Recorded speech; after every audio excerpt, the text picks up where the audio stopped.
Welcome back. You're looking at Newsmaker Live with me, Kendall Burton. My guest this evening, Dr. Zidicus Jules, the Director General of the OECS. We're talking about the advancing telecommunications sector in the OECS, the Cable and Wireless Columbus merger. We're talking about the investment implications for investment and the ability to attract direct foreign investment before the break. Yeah, so I give that example of the Angry Birds. Yeah, that showed that there is a capacity for investment in the economy doesn't always have to be externally exogenous investment, they call it. It can be internal as well. And in fact, our greatest capacity is cultivating the ability to invest from within. And what that investment requires is, in turn, inputs into education and training, in skills development. And we've talked a lot about the negatives about this merger. Are there any positives that can possibly come out of the Cable and Wireless Columbus merger? Yeah, if some of the conditions that we outlined here are met, I mean, there'll be huge positives for everyone, because it means the market, for one, will grow to a much larger scale, because it will be more affordable, more of the population will have it. You have more business add-ons happening. So the add-on of business services using the internet, it creates whole new areas for growth of over-the-top services and so on. Yeah, it will be a win-win solution for everyone, but it's not going to be.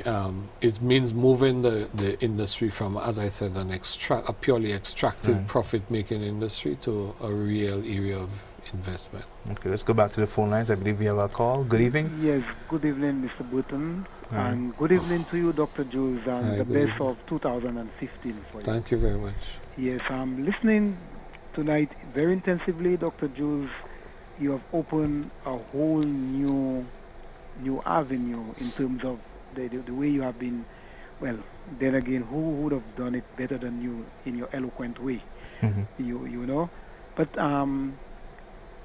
there's this concern as regards to the merge. Well, it's evident already with the Columbus and Lime, and I'm a little worried as regards to especially with all the regulations and listening to what you said in terms of tightening the bolts and whatnot. Is it a good thing for the telecommunications industry, or if it is, I wouldn't say a bad thing, but what say you? What you're referring to, the merger, whether the merger is overall a good thing or a bad thing? Yes. It is like a knife. A knife can be used to save a life, or it can be used to take a life. Yeah. Whether it turns out to be a good thing or a bad thing will depend on the conditions in which it is allowed to flourish, or the extraction that it is allowed to get away with. If it is driven by pure profit motives, then it is going to just be maximizing profit for the investors. If it is seen as something that has a potential of a win-win situation for consumers, for national development, then it can be a win for everyone. And that is what we in the OECS are concerned about. Mergers will come and mergers will go. This is not going to be the first or the last merger. What we are concerned about is not about Digicel or Cable and Wireless or whoever. What we're concerned about is the people of the OECS, the economies of the OECS need a growth stimulus. We cannot continue to expect to do the same old things we've done and succeed. So we need to take new areas, and the digital economy is definitely an area of very cost-effective opportunity for us. And it also will harness the tremendous imaginative powers and skills and potential of our young people to do things that are unimaginable right now. And finally, Dr. Jules, there's, I think, something that you brought up in terms of there are certain locations on island that where you are, and then you will not be getting the full service. For instance, I live in the community of Denver, and there are certain places, especially when you venture outside of the village perimeter, like the lay-by, where they have that touristic thing there. There are times that you are wrong there and you don't get service. Yeah. All in the Poile area. Yeah. And I'm saying, well, as you rightly brought it up, if you're looking at to expand, and it's not about polluting and said, well, Digicel, we have 4Gs and whatever. I think I have tied up the line.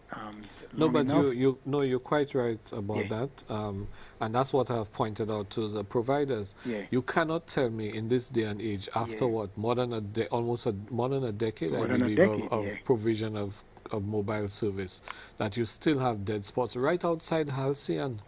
Not what used to be Halcyon, Sandals in Bote, not Bote, Sunny Acres. Right outside there is a big gaping dead hole. Now, I mean, this is totally unacceptable. If you are given a license to provide mobile services, you must guarantee a minimum level of service to the consumers who are paying you, especially people who are paying postpaid, Yeah, your input and your insight has made me a little bit more astute and wiser tonight, Dr. Jules.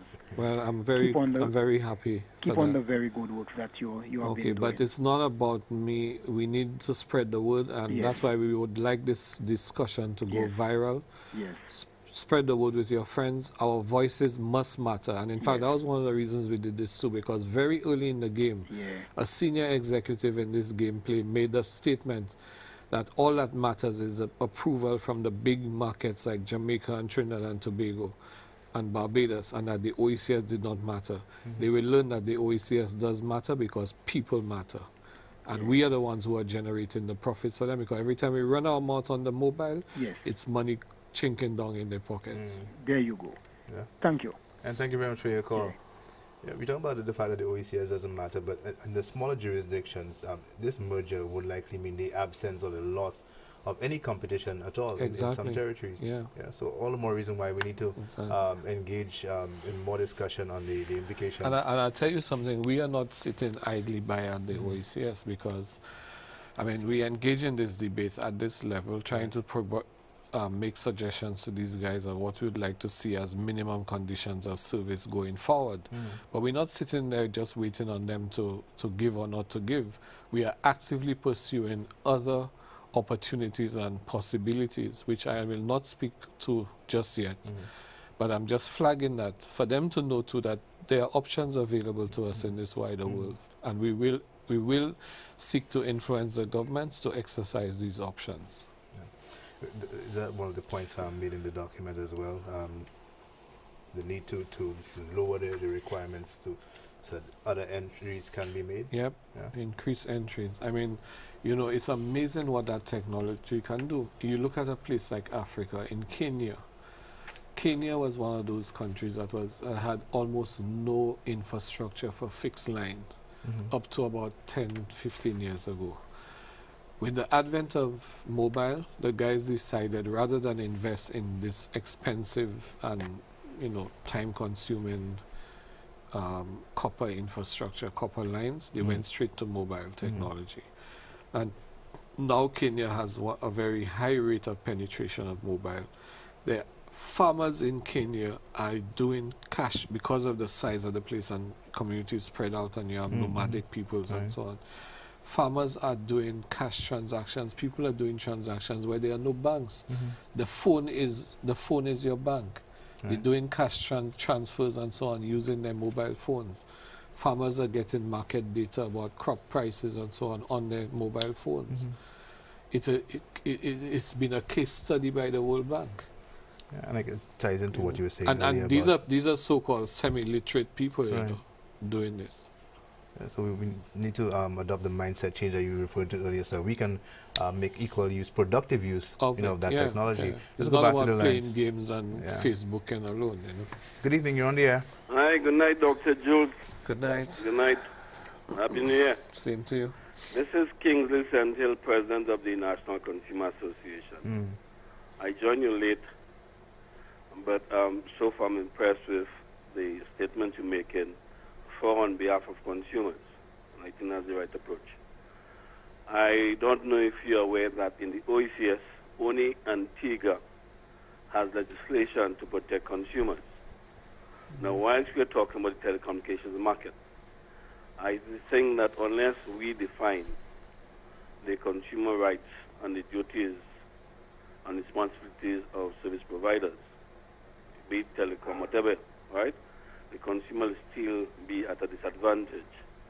So I don't know if you or OECS has anything to do with the CARICOM model consumer protection law, and because I know Antigua has it. We have one in St. Lucia, a bill since 2002, which we are hoping will come into effect.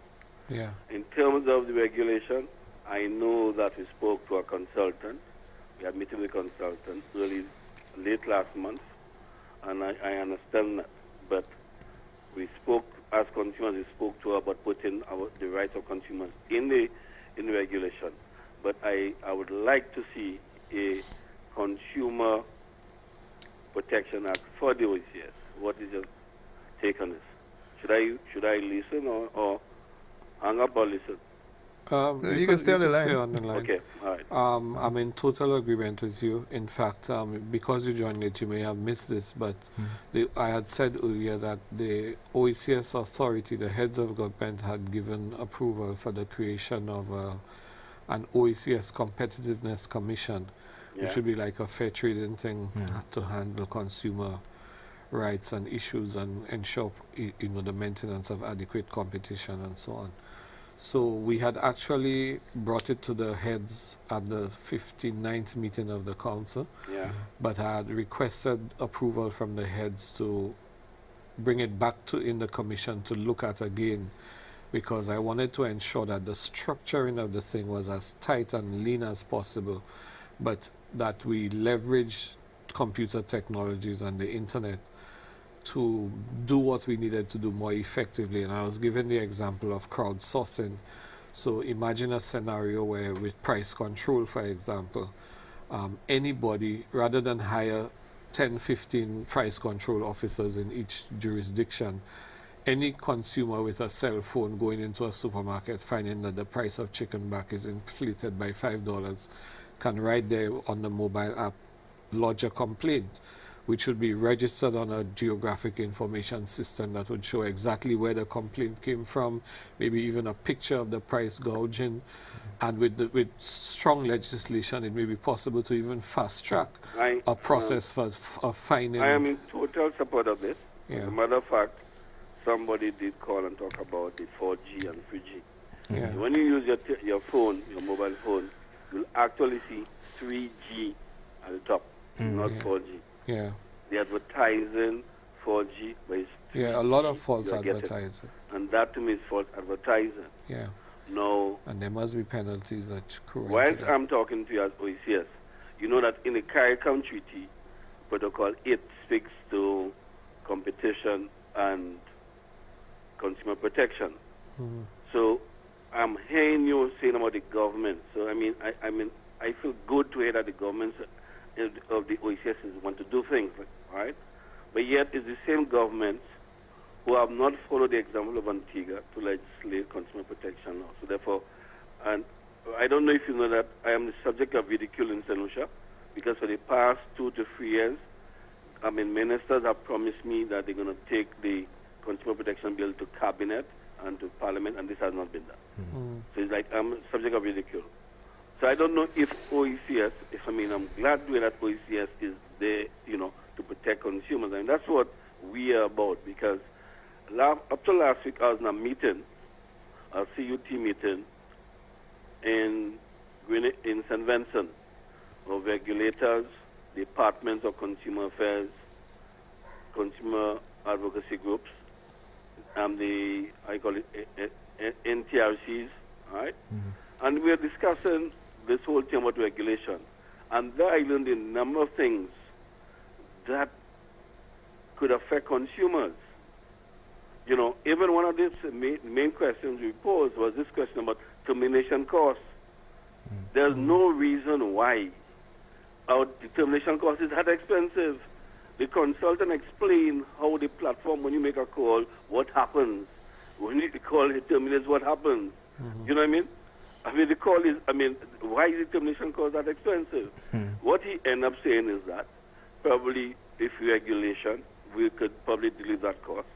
Or probably there are one or two, 3 or 4 players in the market. Then there will be competition. But with the two providers being equal, and then that's where they make the money. There's no competition. That I understood. So I don't know if probably the OECS could deal with that. I mean, I listen to what you said and I welcome it. But as in the interest of consumers, I really want to see something good moving forward.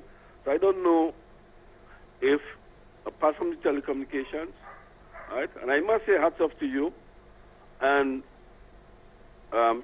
Senator Jimmy Fletcher, who I also know is interested in that. So therefore I could see the enthusiasm of you and our own minister, Jimmy Fletcher. But that having said so, right, we need to see the government supporting the consumers. Because in the absence of that, nothing really happens. Yeah, well, as I indicated to you, the OECS heads of governments themselves are the ones who've given us the instruction to proceed with the formation of the Competitiveness Commission for the entire OECS. And in fact, the model that we are trying to use to do that is to avoid creating a bureaucratic intergovernmental agency, but create something that can be lean and effective, and which is able to draw on the consumers themselves to express and identify violations that need redress. Now, I can say to you clearly, and to anybody else listening who's part of this consumer movement, that we would welcome from you any ideas that you have, concrete suggestions on how, the things that need to be brought within the remit and so on, because I firmly believe in crowdsourcing ideas. Okay, what I could open up these things, which is what we're trying to do. Our competition bill has been discussed, and there's a model CARICOM bill. We've discussed it. It's been with the department for some time now, right? Yeah. So what I'm hearing you saying is that you want to revisit it. All right. Now, I believe that the NCA will want to be part of it, because you've made contributions. You've been part of the discussion, because we know the CARICOM bill, etc. But for that, what you bringing in, it's new, it's novel, and I like it, and we could do that. Yeah. All right. So yeah, can I follow up with you? Yeah, we can. We would welcome that. My email address is djules@oecs.org. I'll call it. What is djules@oecs.com? djules@oecs.org. All right then. All right then. Yeah, we welcome. And all the best one. Let me wish you success, right, in your new journey. Yeah, thank you. All right then. Yeah, thank you very much, Mr. Sentil. You're watching Newsmaker Live. We're talking to Didicus Jules, the OECS director. We were talking earlier about some of the benefits of this merger. And one of the points that the points that was highlighted in your document was bundling. Perhaps you can talk a little more about that, cable TV and converged services. Well, in a monopoly situation, it's like winner takes it all with the bundling of services, where there's competition and so on. And in fact, if you own the entire value chain, you own the undersea fiber that brings in the internet, you own the landing points, you own the distribution of the cable, then on top of that you add IPTV. You want to regulate over-the-top services like Skype and Viper and these things. It means effectively you're exercising a total chokehold on the market. Now, if these things are all unbundled, right, and there's adequate regulation of the key components, you can open these components to selective competition. Because something like undersea fiber, for example, not everybody would be into providing that, but there's a lot more potential competition available for the provision of services, distributed internet services. So in an area like that, you can bring them in, you know. So that's why we feel that the unbundling of those services is critical, because again it enhances consumer choice. I should be able to cherry pick what the services I need from who that offers me what is best. And you know, to me that was one of the positive things about the entry of Columbus into the market initially, because Columbus was totally disruptive. I lived in Barbados then, and the highest bandwidth I could get at my home was 4 megabytes. Columbus came with triple play, 100 megabytes. What I was paying for 100 megabytes of internet, together with at least 40 additional channels to what I was getting from my regular provider, it was DirecTV at the time, plus a telephone, fixed line, all cost me about $100 less than I was paying for all of these services put together from individual providers. So it was an amazing option, and that was one of the reasons why we struck this strategic alliance between them and CXC, because part of CXC's move now is to go online with online marking, and part of the thing there was to provide all the teachers who do the online marking with at least hopefully 100 megabyte internet at their home as part of the service, the tools of doing work for CXC. I mean, you think of the benefits of that to the household. It's a real tangible and intangible benefit, resulting and show of appreciation to the teachers who are involved in the marking process. Now that they're going to merge, I mean, it certainly makes it, I can see the benefits of this merger for cable and wireless, because it means all the investment they didn't do before, they can now just jump on the Columbus bandwagon and ride with that. But because of the fact that it creates a different configuration in the market, are they going to use that consolidation for the purposes of broadening and deepening a public good, or for deepening their process of extraction? Probably that one. Yeah. But what needs to happen now, moving forward?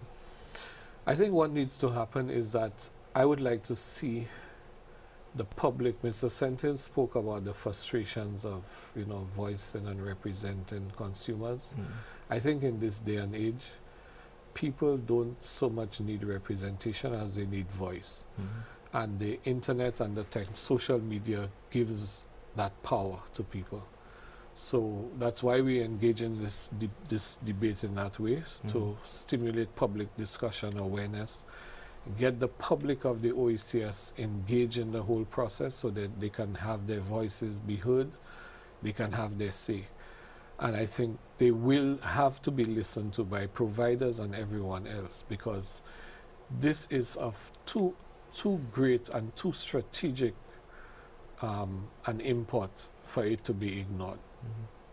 You have a few minutes left. I want to shift the focus a little bit from telecoms to other developments in the OECS. One major one coming up, the discussion surrounding Martinique's involvement in the OECS.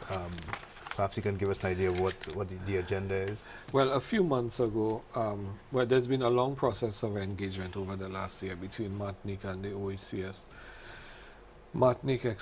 The Regional Council of Martinique expressed a desire to have associate membership in the OECS, and the French government has given its assent to that process. So there was a vote at the Regional Assembly, which I attended. I addressed the Assembly, and they unanimously voted in favor. That happened about 3 months ago.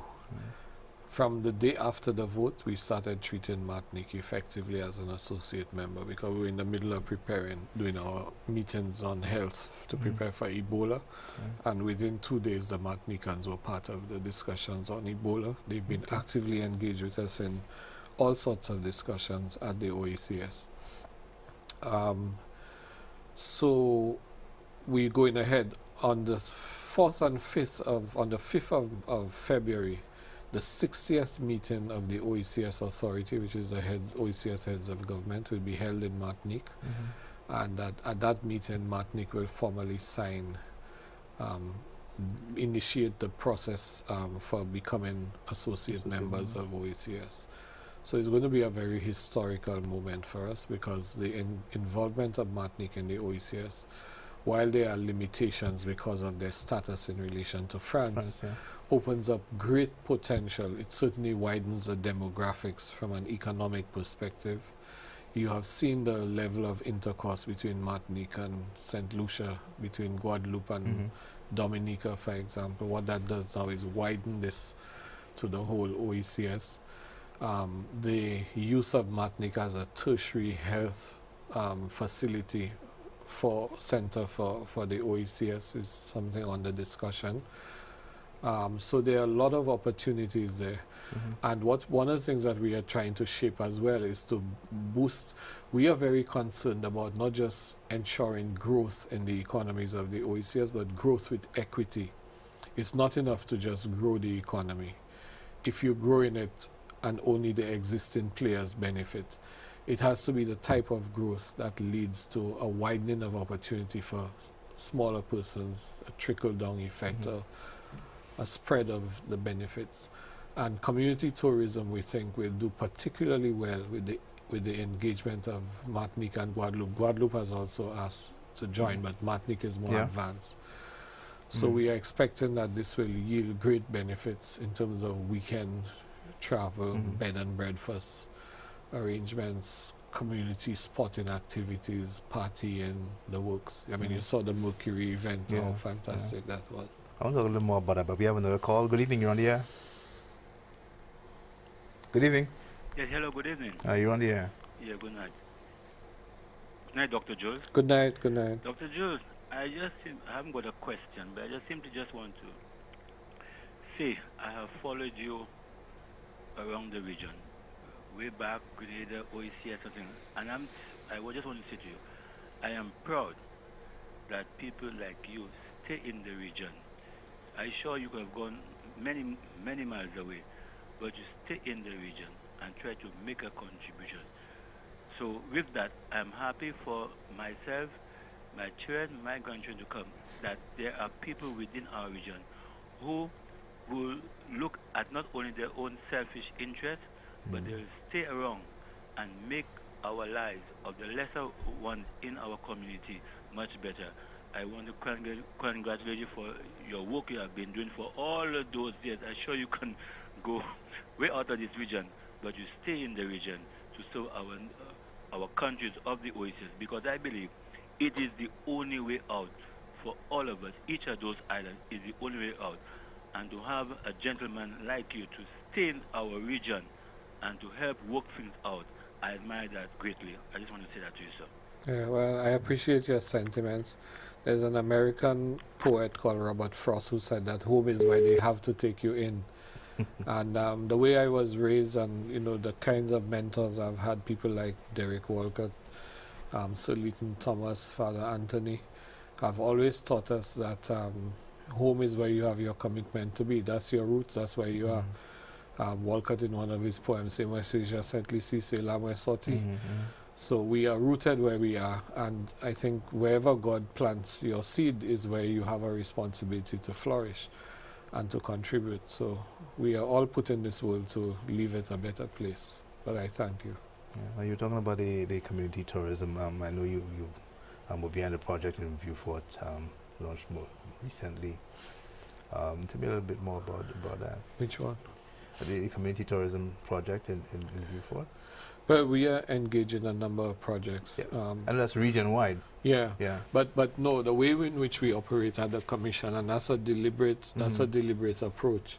Whenever we do a project, the new approach is that if we have an idea, say like community tourism, we'd work with the national authorities on it, and the donor community, the development partners, to shape something.